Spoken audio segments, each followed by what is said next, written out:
പോലീസിനെ മൂന്നായിട്ട് ക്ലാസിഫൈ ചെയ്താണ് പോലീസിൻ്റെ യൂണിഫോം ആർട്ടിക്കിൾസ് ഇവിടെ നമ്മൾ ഡിസ്പ്ലേ ചെയ്തിരിക്കുന്നത്. സാധാരണ ആദ്യം സർവീസിൽ കയറുന്ന ആൾ മുതൽ എസ് ഐ വരെ ഒന്നാം കാറ്റഗറി, ഡയറക്റ്റ് ഡിഗ്രി പരീക്ഷ എഴുതി എസ് ഐ ടെസ്റ്റ് പാസ്സായി എസ് ഐ മുതൽ നമ്മുടെ എസ് പി വരെ ആവുന്ന രണ്ടാം കാറ്റഗറി, പിന്നെ നമ്മുടെ സമൂഹത്തിലെ ഏറ്റവും ഹൈ പോസ്റ്റായിട്ടുള്ള സിവിൽ സർവീസ് എഴുതി വരുമ്പോൾ സിവിൽ സർവീസിലെ സെക്കൻഡ് ഗ്രേഡായ IAS IPSലെ IPS കേഡർ മുതൽ മുകളിലോട്ടുള്ള മൂന്നാം തലം, അങ്ങനെ 3 തലങ്ങളിലായിട്ടാണ് നമ്മൾ ഈ പോലീസിൻ്റെ യൂണിഫോമിനെ ക്ലാസിഫൈ ചെയ്തിരിക്കുന്നത്. ആദ്യം കയറുന്ന ഒരു പോലീസുകാരൻ സാധാരണ പോലീസുകാരനായി നമ്മുടെ ക്യാമ്പിൽ കയറുകയാണെങ്കിൽ അദ്ദേഹം സിവിൽ പോലീസ് ഓഫീസർ എന്നറിയപ്പെടുന്നു. അദ്ദേഹത്തിൻ്റെ യൂണിഫോമിൽ കേരള പോലീസിന് പകരം അവിടെ KAP കേരള ആംഡ് പോലീസ്, അദ്ദേഹം തിരുവനന്തപുരത്ത് ക്യാമ്പിലാണ് കയറുന്നതെങ്കിൽ SAP സ്പെഷ്യൽ ആംഡ് പോലീസ്, അദ്ദേഹം മലപ്പുറത്താണ് കയറുന്നതെങ്കിൽ MSP മലബാർ സ്പെഷ്യൽ പോലീസ്, അങ്ങനെ 3ആയിട്ട് അവർ മാറും. അവിടെ അവർ 8 വർഷം കഴിയുമ്പോൾ അവരുടെ യൂണിഫോമിൽ അവർ ഈ 3 വര വയ്ക്കും. 3 വര എന്ന് പറയുന്നത് ഏട്ടെന്നുള്ളതും അല്ലെങ്കിൽ ഹവിൽദാർ എന്നുള്ള പ്രൊമോഷനാണ്. അത് കഴിഞ്ഞാൽ 20ാമത്തെ വർഷം അവർ അസിസ്റ്റൻറ്റ് സബ് ഇൻസ്പെക്ടർ അഥവാ ASI ആവും. നമ്മുടെ ആംഡ് പോലീസിൽ വർക്ക് ചെയ്യുകയാണെങ്കിൽ അവർക്ക് ഈ പ്ലെയിൻ തൊപ്പിയാണ് വരുന്നത്. ഇവിടെ കേരള പോലീസിന് KP ആ ഒരു എംബ്ലവും അതിൻ്റെ കൂടെ ഉണ്ടാവും. യൂണിഫോമിനകത്ത് KAP എന്നായിരിക്കും. തിരുവനന്തപുരം ആണെങ്കിൽ അത് SAP ആവും, മലപ്പുറം ആണെങ്കിൽ അത് MSP ആവും. അങ്ങനെയാണ് വരുന്നത്. അപ്പോൾ അവർ ക്യാമ്പിലെ അടുത്ത 2ാമത്തെ വിഭാഗമാണ് സീനിയർ സിവിൽ പോലീസ് ഓഫീസർ. അവിടെ വരുമ്പം ഒരു വരയും വരും യൂണിഫോമിനകത്ത്. ഞാൻ ഈ പറഞ്ഞത് KP അല്ല KAP ആണ്, അല്ലെങ്കിൽ SAP ആണ്, അല്ലെങ്കിൽ MSP ആണ്. ഇപ്പം വനിതാ ബറ്റാലിയൻ നമ്മൾ ആരംഭിച്ചിട്ടുണ്ട്. അവിടുത്തെ കുട്ടികളാണെങ്കിൽ അവിടെ വനിതാ ബറ്റാലിയൻ്റെ എംബ്ലമാണ് വരുന്നത്. അപ്പോൾ അവിടുത്തെ തൊപ്പിയിൽ ഈ മഞ്ഞ റിബൺ കാണില്ല, ഈ തൊപ്പി തന്നെയാണ് അവിടെ. അവർക്കെല്ലാം വെള്ള ബെൽറ്റായിരിക്കും. വെള്ള ബെൽറ്റാണ് അവർ യൂസ് ചെയ്യുന്നത് ക്യാമ്പുകളിൽ. അപ്പോൾ ക്യാമ്പുകളിൽ പക്ഷേ 20 വർഷം കഴിയുമ്പോൾ അവർ ASI ആവുമ്പോൾ അവർക്ക് 1 സ്റ്റാറും KPയും വരും കേരള പോലീസ്. 28 വർഷം ആകുമ്പോൾ അവർ SI ആവും, 2 സ്റ്റാറും KPയും വരും. അപ്പോൾ അവർ സബ് ഇൻസ്പെക്ടർ റാങ്കാണ്.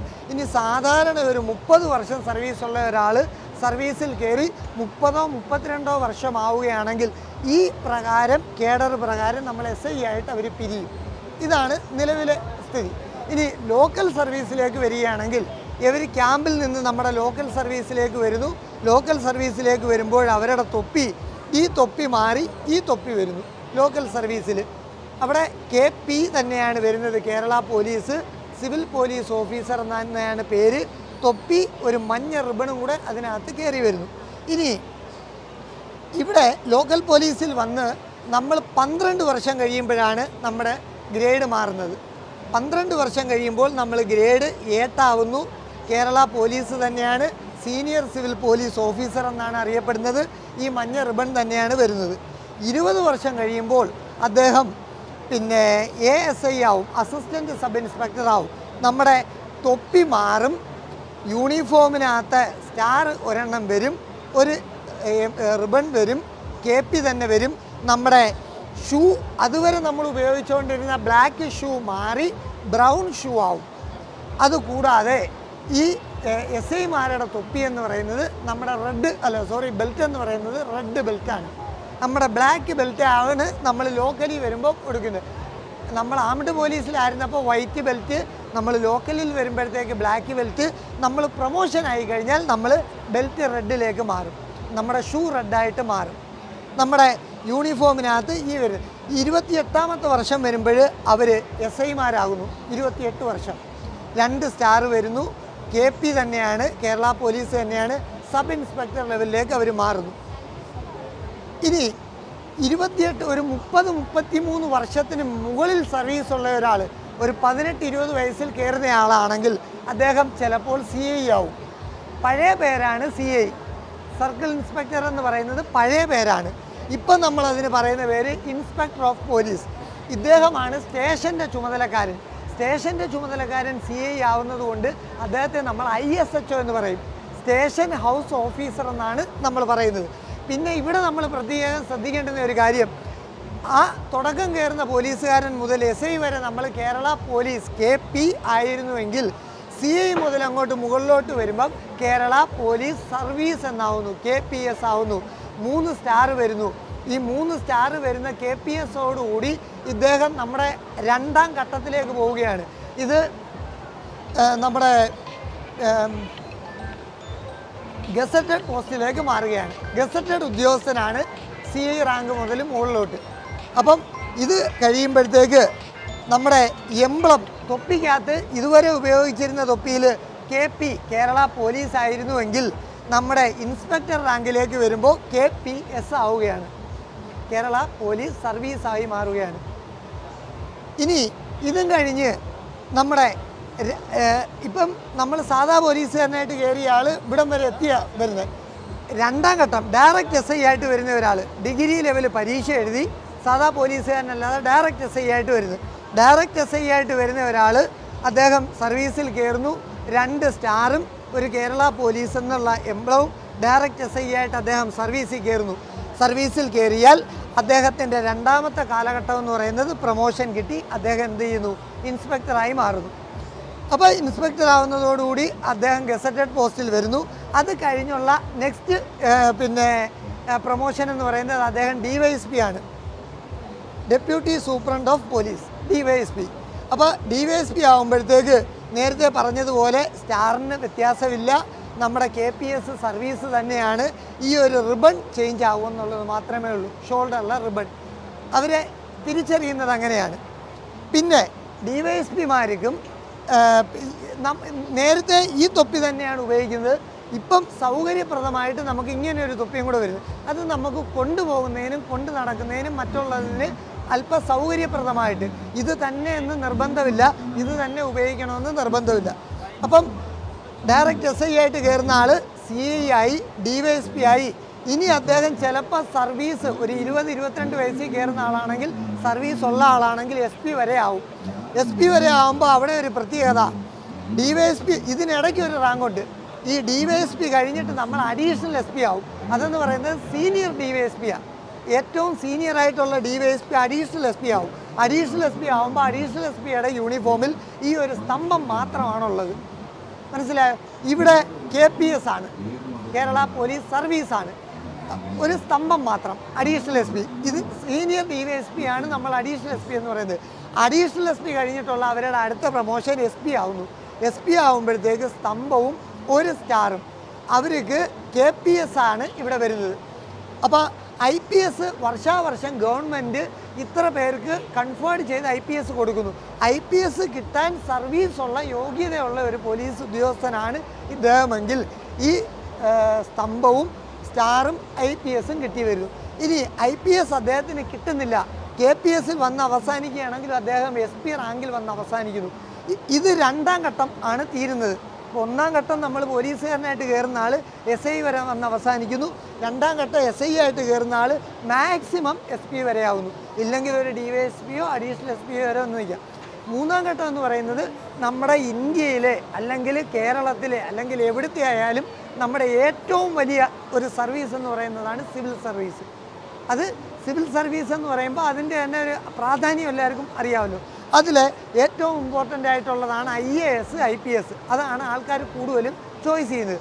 IPS കേഡറിലേക്ക് വന്ന് നമ്മുടെ റാങ്കിലേക്ക് വന്ന് അവർ വരികയാണെങ്കിൽ അവർ ASP ആയിട്ടാണ് ജോലിക്ക് കയറുന്നത്. അവരുടെ IPS ആണ് അവർക്ക് കിട്ടുന്ന സ്ഥാനം. നമുക്ക് കിട്ടുന്ന സ്തംഭവും നക്ഷത്രവും തന്നെയാണ്. പ്രവേശൻ കാലയളവിൽ അവർ ASP ആയിട്ട് ജോലി ചെയ്യുന്നു. അത് കഴിഞ്ഞ് പ്രവേശൻ പീരീഡ് കഴിഞ്ഞു, ഒരു ജില്ലയുടെ തലവനായിട്ട് വരുമ്പോഴത്തേക്ക് SP ആവുന്നു. അപ്പം റൂറൽ സ്ഥലങ്ങളിലാണെങ്കിൽ, റൂറൽ ഏരിയകളിലാണെങ്കിൽ അദ്ദേഹത്തെ എന്തെന്ന് പറയും? സൂപ്രണ്ട് ഓഫ് പോലീസ്, SP എന്ന് പറയും. സിറ്റി ഭാഗങ്ങളിലാണെങ്കിൽ അവരെ കമ്മീഷണർ എന്നറിയപ്പെടും. അവർക്കും നമ്മൾ നേരത്തെ പറഞ്ഞതുപോലെ ഈ തൊപ്പിയും ഉപയോഗിക്കാം, ഈ തൊപ്പിയും ഉപയോഗിക്കാം. അവിടെ തൊപ്പിക്കകത്തുള്ള വ്യത്യാസം എന്ന് പറയുന്നത് IPS ആണ് അവർക്ക് വരുന്ന ഇത് കഴിഞ്ഞിട്ട് കാലാനുസൃതമായ അടുത്ത വ്യത്യാസം എന്ന് പറയുന്നത് SP ആയിട്ട് കയറുന്ന ആൾ, അതായത് ഡയറക്റ്റ് IPS എഴുതിയെടുക്കുന്നു, IPS കിട്ടുന്ന ഒരാൾ അത് കഴിഞ്ഞിട്ട് DIG റാങ്കിലേക്ക് വരുന്നു. DIG റാങ്കിലേക്ക് വരുമ്പോഴത്തേക്ക് ഒരു സ്തംഭമുള്ള ആൾ, ആ സ്തംഭവും ഒരു സ്റ്റാറിൻ്റെ ഭാഗത്ത് 3 സ്റ്റാർ വരുന്നു. നമ്മുടെ എംബ്ലത്തിനകത്ത് വ്യത്യാസമില്ല, IPS തന്നെയാണ്. നമ്മുടെ യൂണിഫോമിനകത്തെ ഷോൾഡർ ബാഡ്ജിനകത്ത് ഒരു റിബൺ വരുന്നു. ആ റിബണിൻ്റെ കൂടെ ഒരു എംബ്ലവും കൂടെ വരും. ഇതും കഴിഞ്ഞിട്ട് അവരുടെ തൊപ്പിക്കകത്ത് ഈ റിബൺ വരുന്നു. അത് കഴിഞ്ഞിട്ട് ആ എഴുത്തിൻ്റെ രീതി മാറുന്നു. ഇവിടെ നോർമലായിരുന്ന IPS എന്ന് പറയുന്നത് ഇവിടെ വരുമ്പോഴത്തേക്ക് അതിൻ്റെ വ്യത്യാസം വരുന്നു.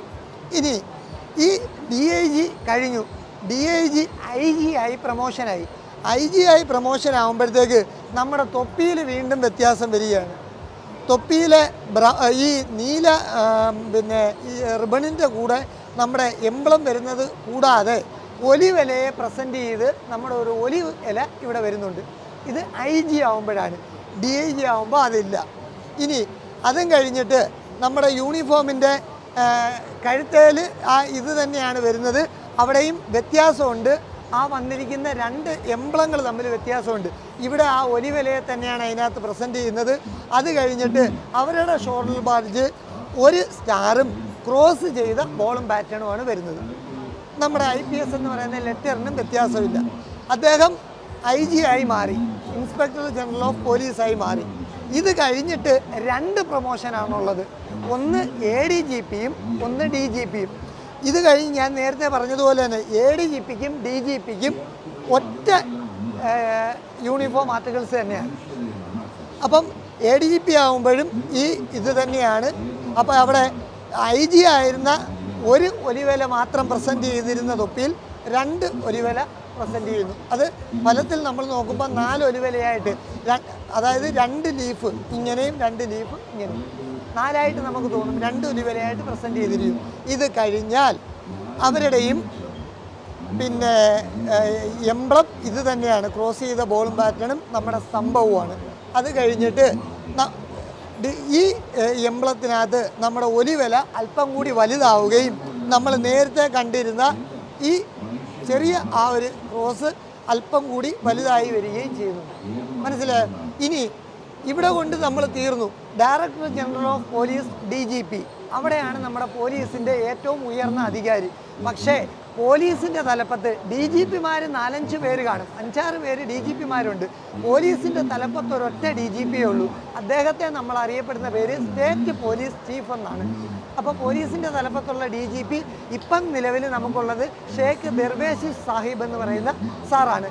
അദ്ദേഹത്തെ നമ്മൾ സ്റ്റേറ്റ് പോലീസ് ചീഫ് എന്നറിയപ്പെടും. അപ്പം നിങ്ങൾ ചോദിക്കും ബാക്കിയുള്ള DGPമാരെല്ലാം എവിടെയാണെന്ന്. ബാക്കിയുള്ള DGPമാരെ മറ്റ് വിഭാഗത്തിൻ്റെ ചുമതലയേക്ക് വിടും. അവർക്കും DGP തന്നെയാണ് റാങ്ക്. പക്ഷേ അവർ ഏത് വിഭാഗത്തിൻ്റെ തലവനായിട്ടിരിക്കുന്നോ ആ വിഭാഗത്തിൻ്റെ തലവൻ എന്ന പേരിൽ അറിയപ്പെടും. ജയിലിൻ്റെ മേധാവിയായിട്ടാണ് അറിയപ്പെടുന്നതെങ്കിൽ അദ്ദേഹം ജയിൽ മേധാവി എന്നറിയപ്പെടും. പിന്നെ ഫയർഫോഴ്സിൻ്റെ മേധാവിയാണ് എന്നുണ്ടെങ്കിൽ ഫയർഫോഴ്സിൻ്റെ മേധാവിയാണെന്ന് അറിയപ്പെടും.